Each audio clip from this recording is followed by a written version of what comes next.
Welcome to Rex Talk. The Goy Talk, the best talk, the Rex Talk. I'm your host, Thomas Freedom Jefferson, the anti-Rex prophet and the author of the book, The Labor Dollar Revolution.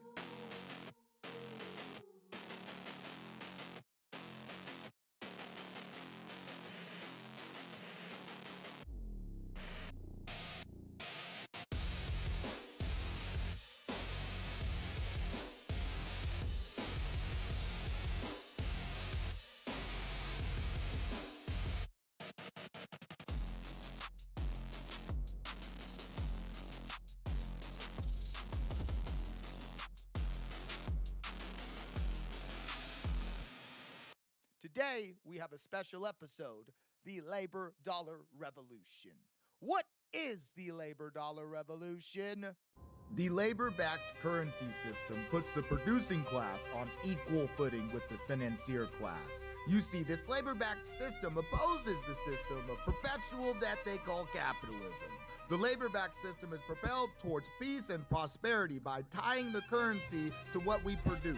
In another time, we were called National Socialists. I hope that clears some things up about history for you. Buy the Labor Dollar Revolution and unwash your brain today. Part 1. The Intellectual Indictment.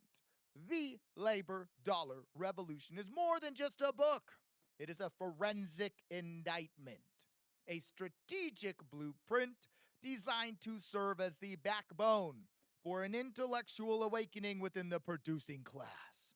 We are told we have a choice between two parties, but both are synchronized in their silence on the one issue that matters. The feedback loop of our currency has been cleaved into bifurcated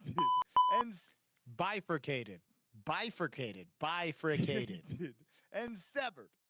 While they distract us with social friction, they debase our economy, degenerate our currency, and systematically extract the value of your wage.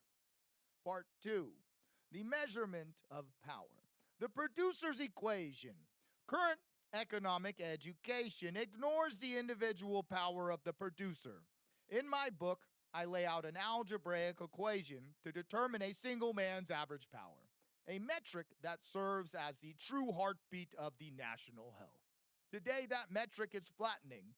The average producer is impoverished at a historic rate. Housing has drifted into the realm of the impossible. We are witnessing a grim inheritance. Children promised to be slaves in their land their fathers conquered. Vassals on their own ancestral soil. Part 3.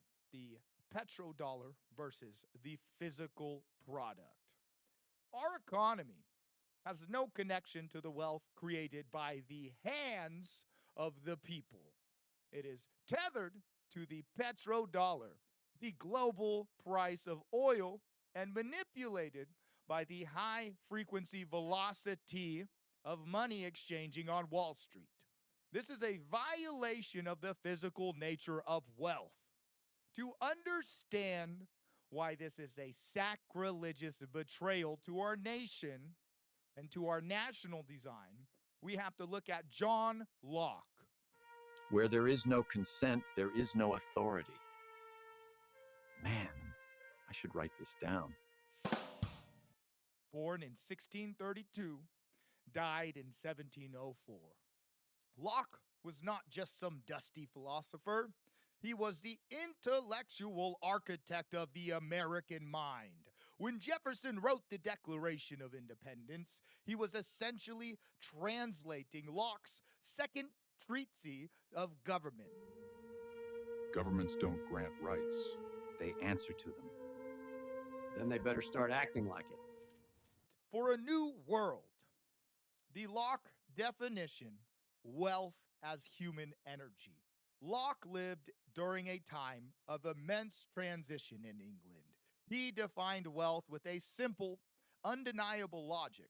True wealth is created at the precise moment a man mixes his labor with the raw materials of the earth. You first have the act of creation when you till a field, when you forge a tool, when you build a house. You are infusing the material world with your finite life energy, the right of ownership, because the labor belongs to you. It belongs to you, and you alone. The end product belongs to you by natural law.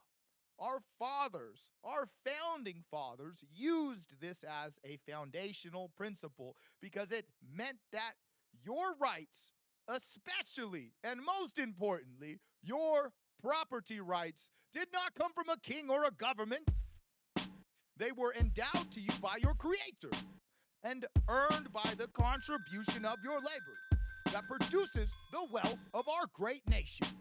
Government's only legitimate job was to protect the property that you create with your life energy.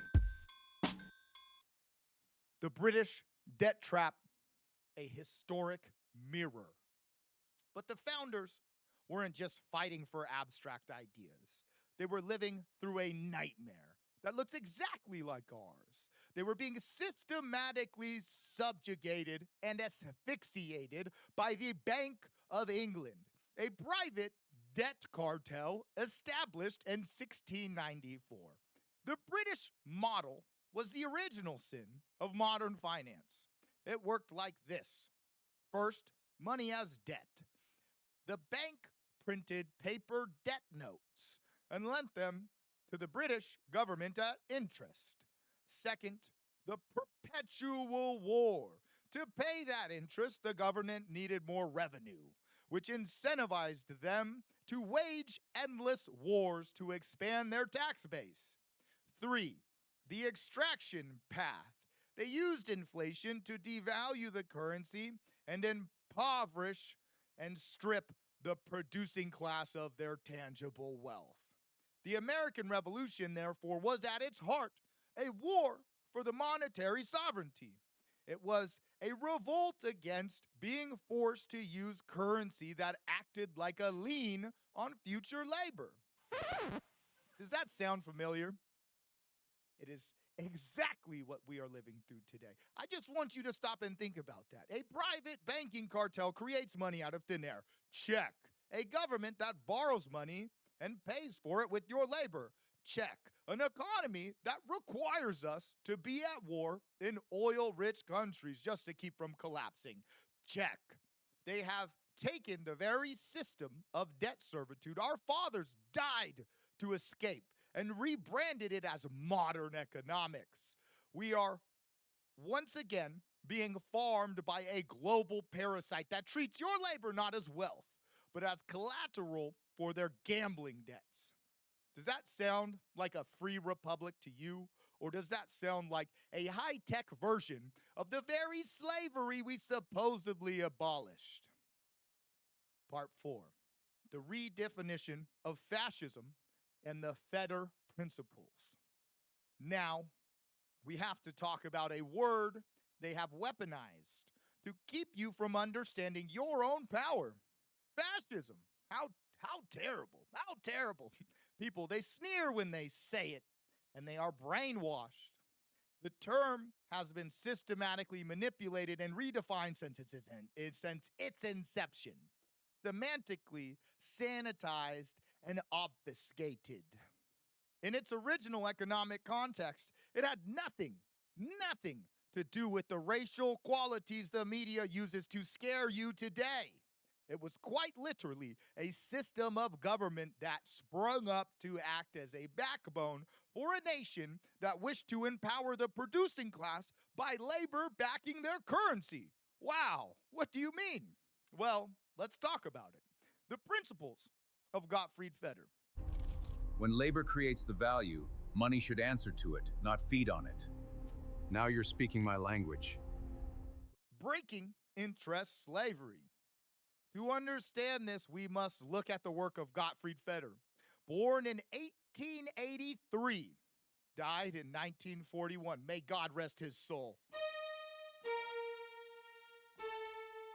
Feder was the economic architect who understood that a nation's greatest enemy isn't its neighbor, but the slavery of interest. Breckung der Zinkenschaft. He made a forensic distinction between two types of capital that every American needs to understand today. First, schaffendes capital, productive capital, the honest capital. It is rooted in the land and the labor of the hands, the farmers, the engineers, the builders. It is tangible, it is creative, and it serves the national community. Raffendes capital, exploitative and parasitic capital. This is a loan capital. It creates no real value, but grows endlessly and effortlessly through the diabolical predatory mechanism of interest. Feder argued that the function of money should be reduced to a mere voucher for completed labor, a medium of exchange to facilitate the goods produced by the nation's workers, and nothing more. He called for the nationalization of a banking system to ensure credit-served production, not the mammonism of global finance. I would like to pause and define mammonism for you. The systematic condition where the pursuit of interest and the accumulation of money wealth are placed above the needs of its producing nation and the value of human labor. In the Federian sense, it is all-encompassing sickness of the parasite class, where the money is treated as a self-generating entity that breeds more money through usurious interest. Raffendes capital without ever creating a physical conduit or ever touching the factory floor. Those who do not labor extract your wealth. You understand? There's no way a billionaire makes $1 billion. Do you think he worked for that first 1 billion? Or do you think he used the manipulation of debt, right, to extract the value of the wage of the producing class? If they do not add physical value to our national wealth, they are extracting it. It is quite simple. A banking industry does not produce any physical value. Period. Period. They print money. There is no fractional reserve.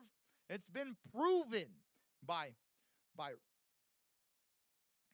Richard Werner, the first man to ever conduct a physical experiment to see where the debt comes from when you take out a loan in a bank. They say there's a fraction. They say there's a reserve. They say that they only lend out a little bit and they have a fractional reserve. That is false. He proved this to be a lie. You can look it up.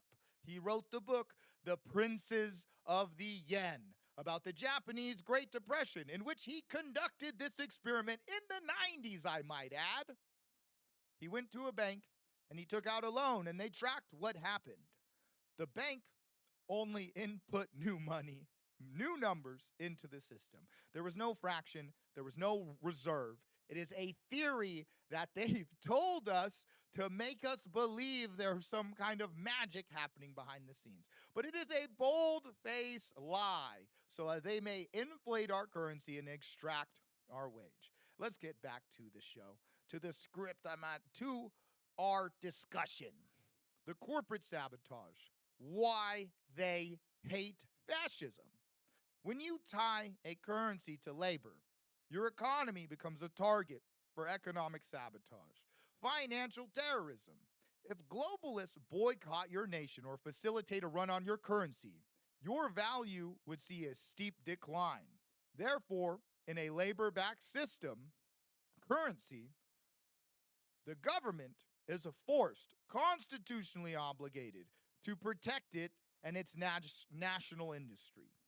This is the original synthesis, a government with a duty to protect its producing class from the overreach of borderless corporations.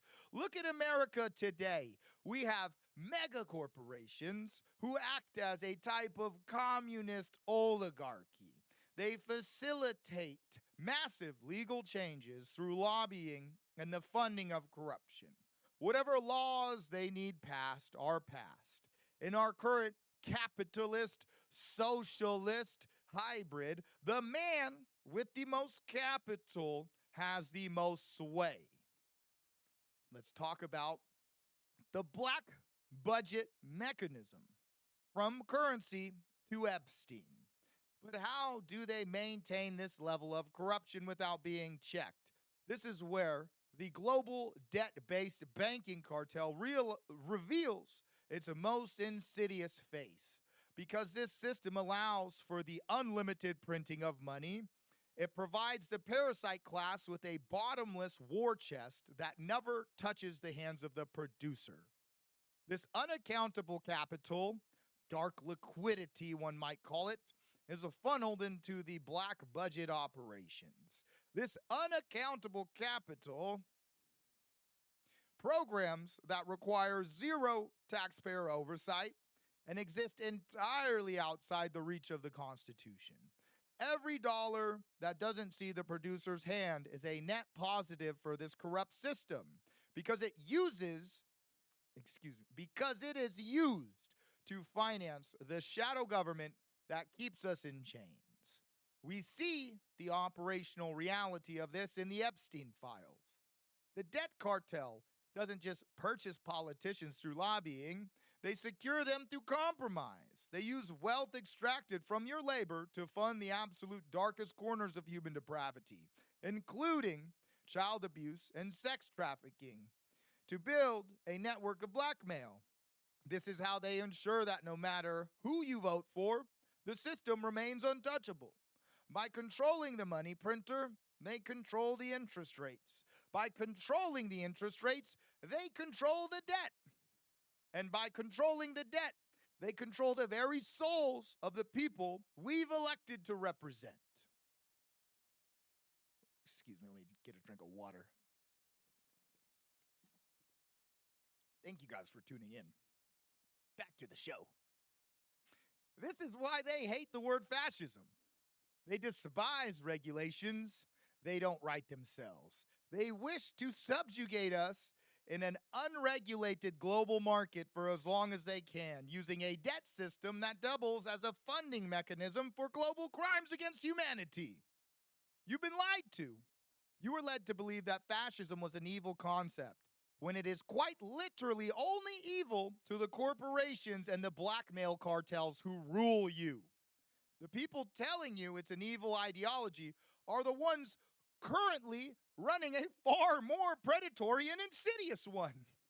By fixing the feedback loop of our currency, by returning to a labor-backed dollar, we don't just fix the economy, we hamstring the cartel's ability to finance this corruption.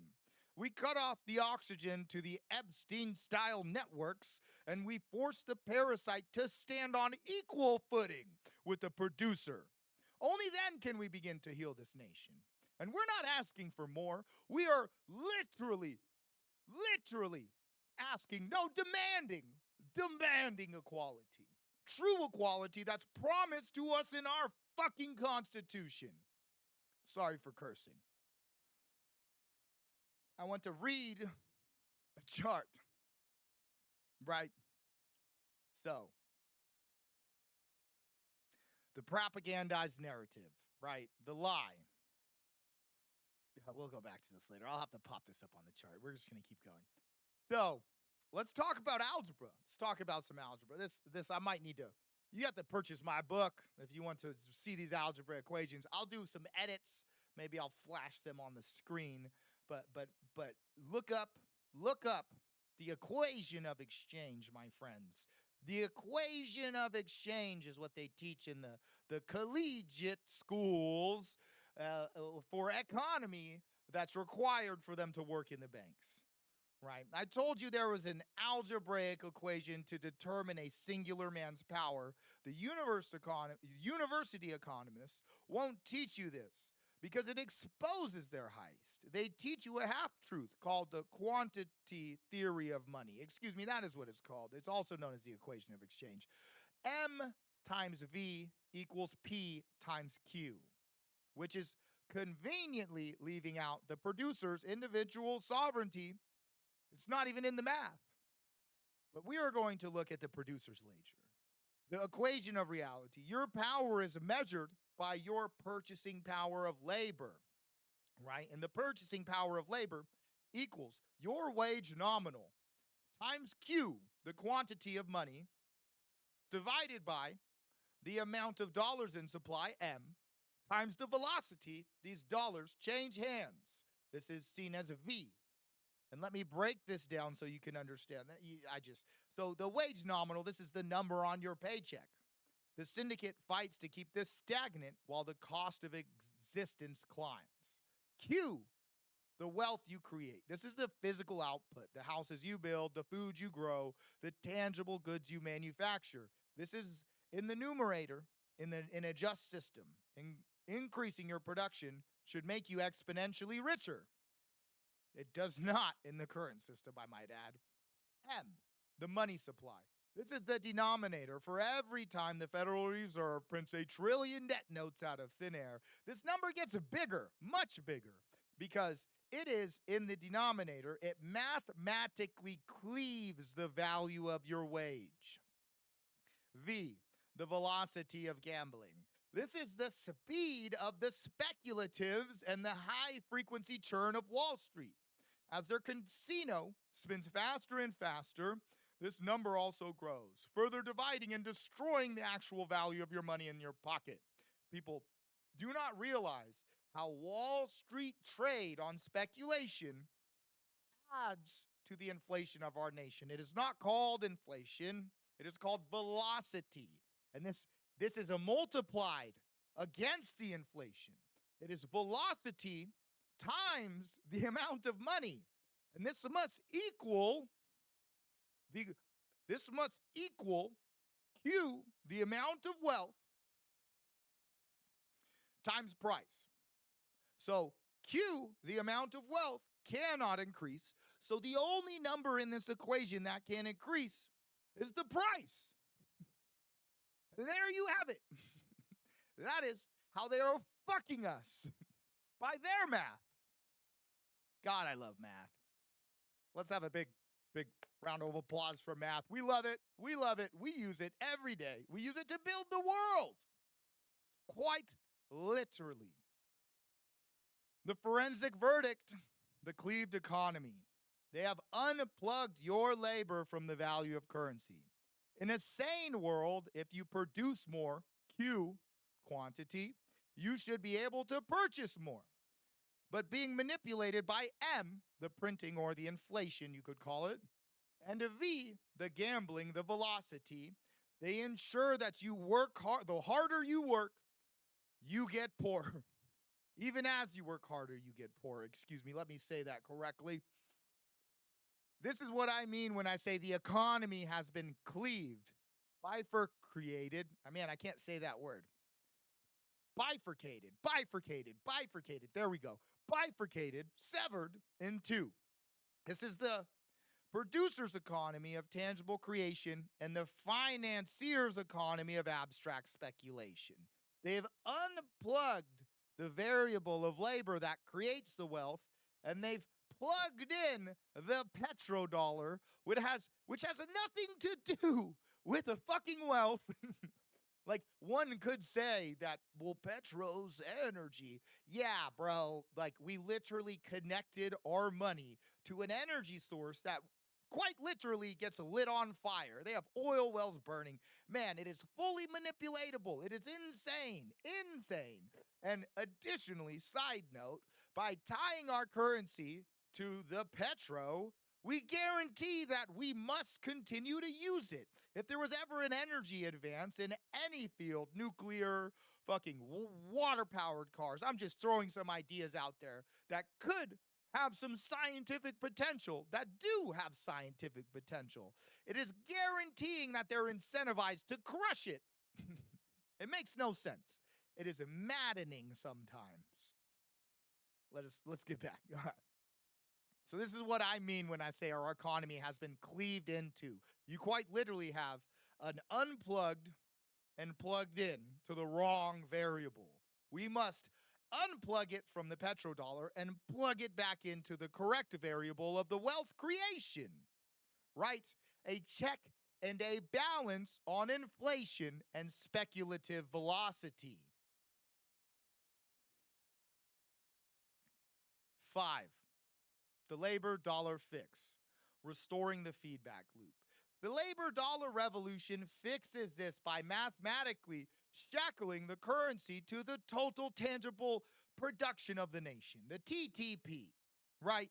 Instead of a secret committee of bankers in the parasite class deciding how much they can print based on their own fucking greed, again, sorry for cursing, we use an open sourced algorithm where the money supply is a direct reflection of the work performed, a check and a balance, like every other aspect that our government should have that they've ripped and twisted, right? We need a check and a balance more than anything on our currency, right? Instead of a secret committee of bankers, the parasite class deciding how much to print based on their own greed, we use an open source algorithm where the money supply is a direct reflection of work performed. If the nation produces 3% more real tangible wealth, the money supply grows by 3%. The result, stability. Inflation becomes mathematically impossible because the money supply can never outpace the wealth created by the producer. 2, a citizen's dividend. That 3% growth doesn't go to bail out a too big to fail bank or some corrupt foreign NGO. It is recognized as a surplus value of the nation and paid out directly and equally to you, the shareholder of the republic, as a citizen's dividend. And 3, it hamstrings the parasite by removing the money printer. We cut off the unlimited liquidity that finances the Epstein-style shadow government and the perpetual war machine. Once the money is honest, the politicians are forced to be honest. They can no longer hide their corruption behind a mountain of uncollectible debt or use printed wealth to compromise our leaders. By fixing this feedback loop, we dismantle the tools of slavery and restore the power to the hands that actually build this nation.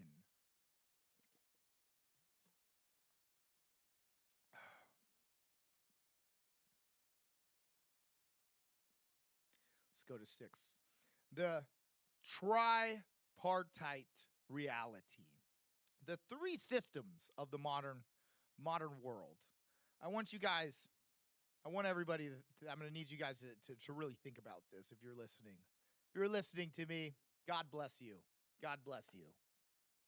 The more my message reaches other people, the more there is a chance of actual change in our nation, right?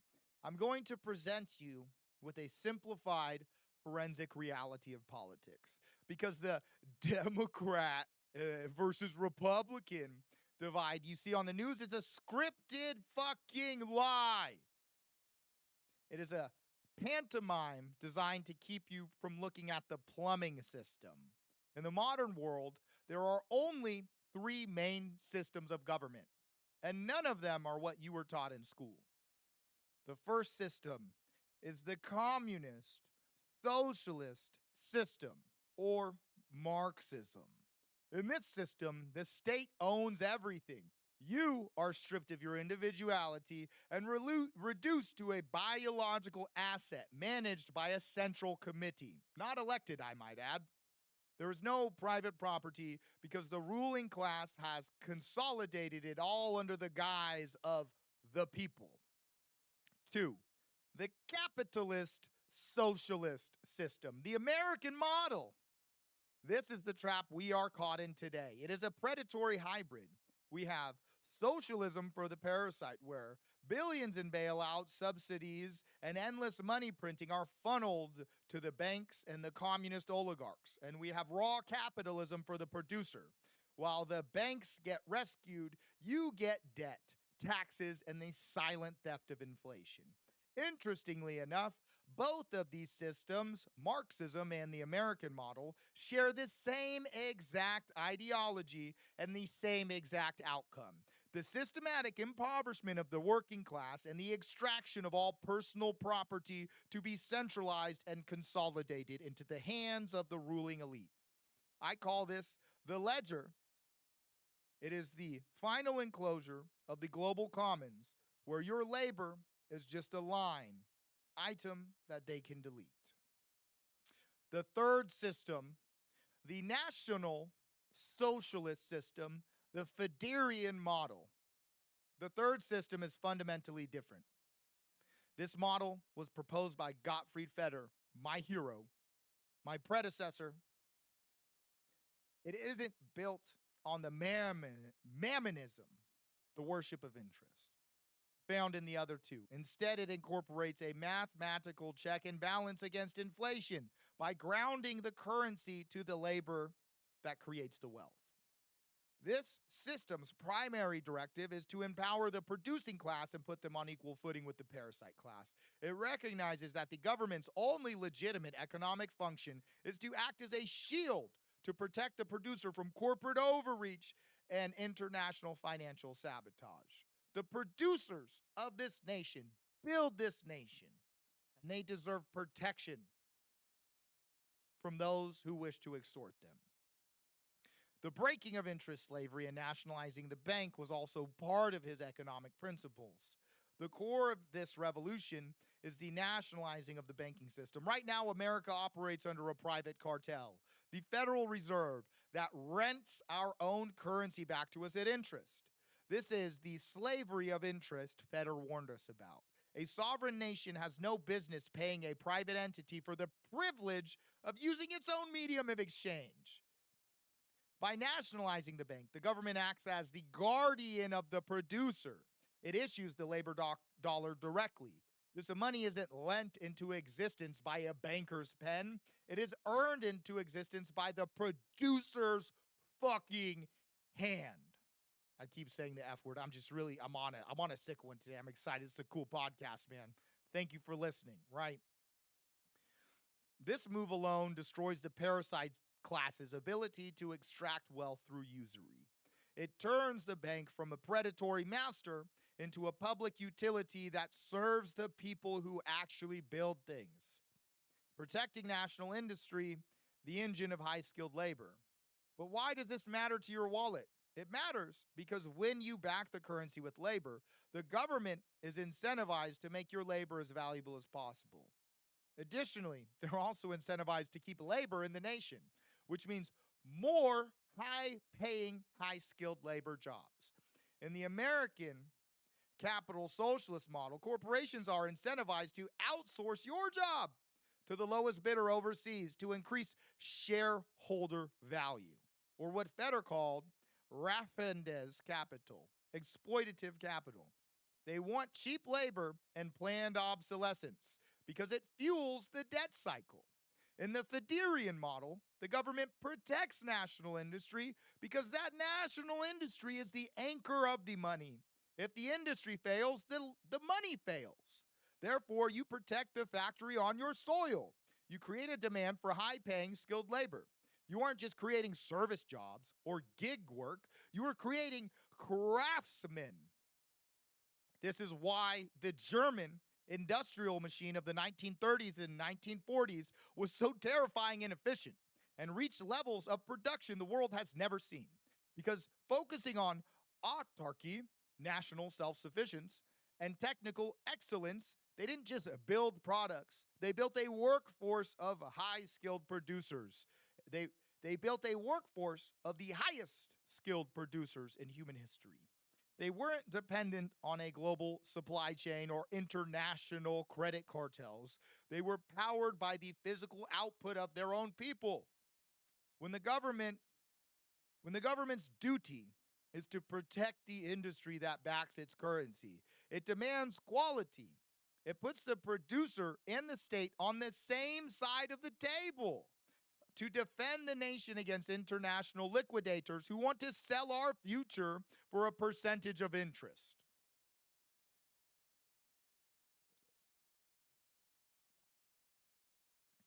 Part 7. The prison of the propagandized American mind. Now, I need to level with you. I need to talk to you. I need you guys to share this fucking video, man. We have to talk about the prison of the propagandized American mind. World War II is one of the most heavily lied about occurrences of our time, and it is the keystone, the linchpin that the capitalist, global debt-based banking cartel uses to brainwash Americans. Many of you have never heard of Gottfried Feder. You've been trained to refuse to do your own research on the National Socialist system because it has been tethered and anchored to a genocide. But I want to point out to you some inconsistencies in the official story. I believe they were intentionally forcing the Germans to put Jews into political prison concentration camps. The Zionist leaders were ordering global boycotts to economically sabotage the German labor-backed currency.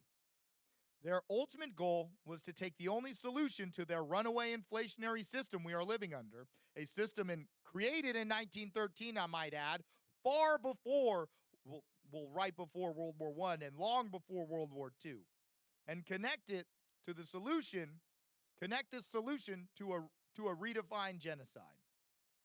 I'm not saying that people did not die. I'm asking a thought-provoking forensic question. Who killed them?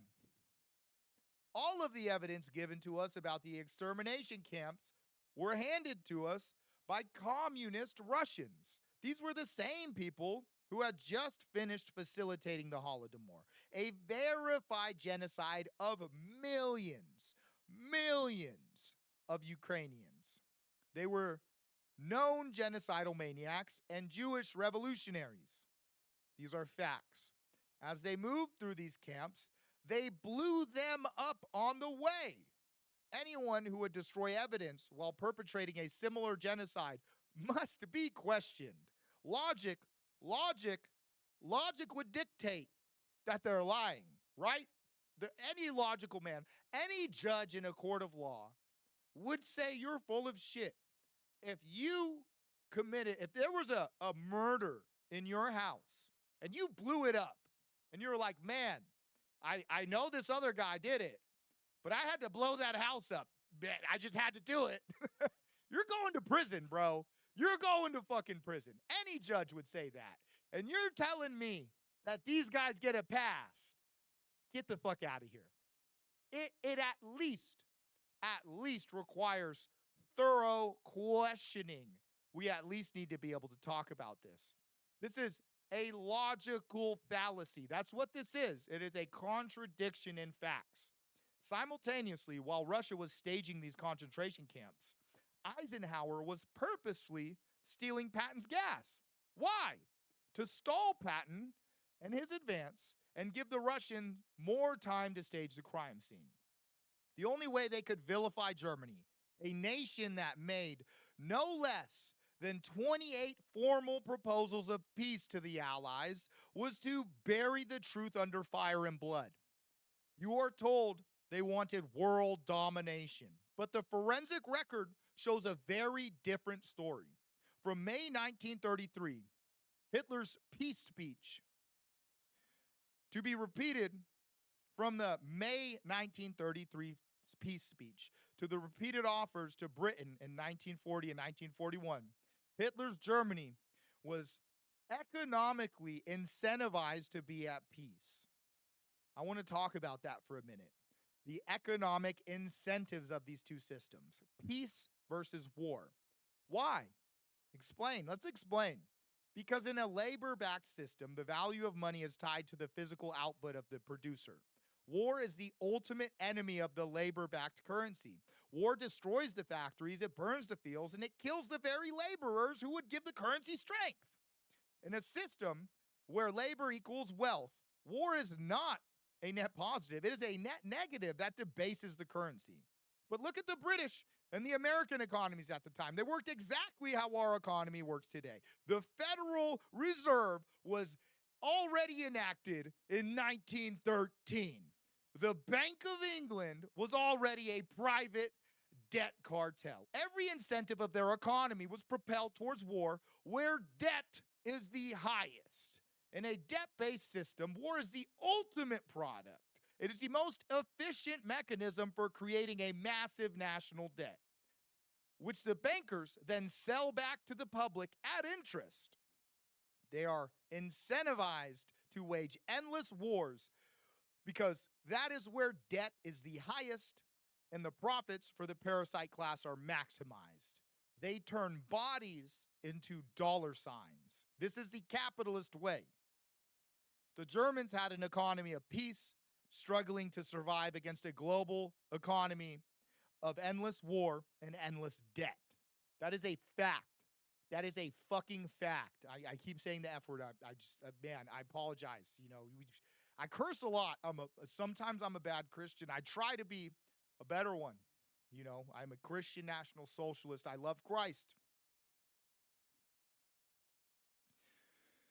The Allies chose to ignore these 28 peace offers because they couldn't allow a labor-backed system to succeed.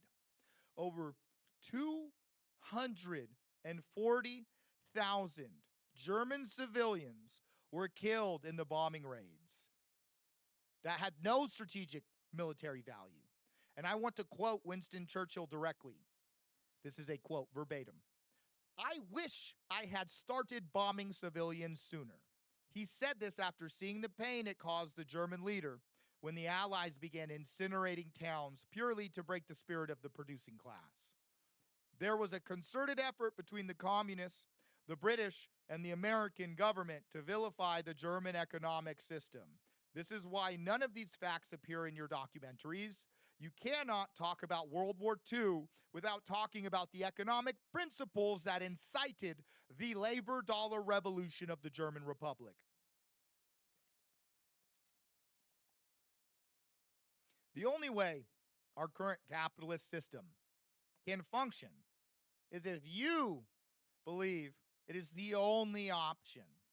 But there is a much better way. There is a third party.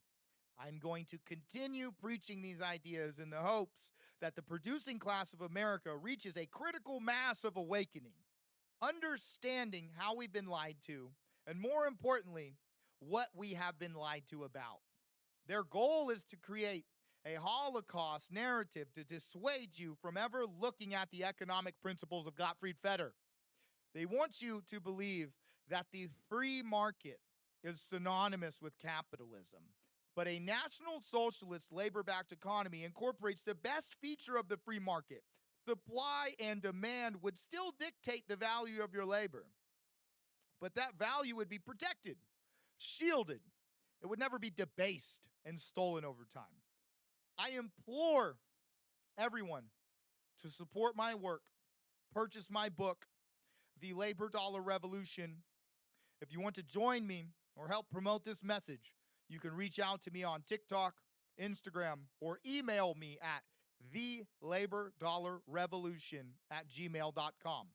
All of my socials bear the name Thomas Freedom Jefferson. I am the anti-Rex prophet. I am a producer. I am a welder by trade. I am a veteran. And I'm very passionate. Every purchase of my book brings us closer to revolution. It's time to dismantle the tools of slavery and reclaim our nation and our power. Thank you so much for listening. I'm going to try to create more podcast episodes. I'll be releasing one a week. They may be shorter, they may be longer, but every share, every comment, every like, every subscriber makes a big difference. It's been a hard year, and sometimes I feel like I'm screaming into the void. Thank you for being here with me. In the struggle of freedom versus slavery, the labor dollar revolution is our only